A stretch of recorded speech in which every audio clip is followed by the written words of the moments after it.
Hello, my name is John Davis, and this lecture is on myths and realities of women in the Revolutionary era. Two of the most famous heroines of the American Revolution were Betsy Ross and Molly Pitcher. But were the stories familiar to generations of American school children factual, and in the case of Molly Pitcher, did she even exist? In her article, How Betsy Ross Became Famous, Laurel Thatcher Ulrich discusses how Betsy Ross's legend as the creator of the American flag for President George Washington was not publicized until 1870, 5 years after the end of the American Civil War. According to Ulrich, several stories had circulated about the creation of the first flag, and eventually the legend became more than the reality of Betsy's life, and was likely a compilation of stories of several women of the period.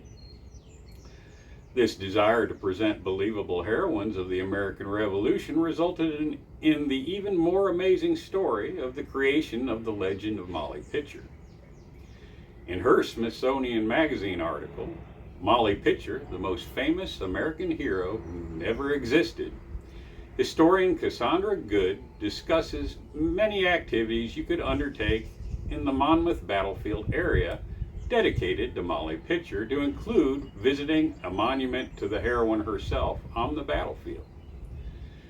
The issue is that insofar as anyone has been able to discover, there was never a single person by the name who performed the acts attributed to her. The reality is that the character of Molly Pitcher was most likely an amalgamation of many women of the American Revolution and their stories, much like the character of Betsy Ross as opposed to the actual person. These characters were created, or their characteristics emphasized and deeds enhanced, because America felt the need for heroic women of the founding period, and these characters struck a chord with Americans, becoming more than just the sum of their parts.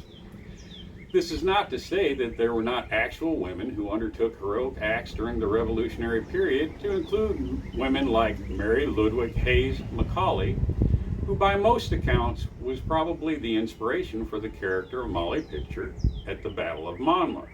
But much of her story was likely embellished when it was first published in the 1830s without mentioning her by name. There were other heroic women's stories, to include Margaret Corbin, whose exploits may have also contributed to the creation of the Molly Pitcher character. Margaret had actually crewed a cannon during the Battle of Fort Washington, during which she lost the use of her left arm. She received a lifelong pension for her service and was assigned to the Corps of Invalids at West Point, where she was referred to in records as Captain Molly. While Betsy Ross and Molly Pitcher will continue to hold a place in the hearts of many Americans for the heroic spirit their characters represent, one must never forget that there were far more women of the period like Mary Hayes, Margaret Corbin, Deborah Sampson, Rebecca Boone, wife of Daniel Boone, and many others whose names and deeds may be forgotten to the sands of history, who actually deserve such remembrance. Thank you.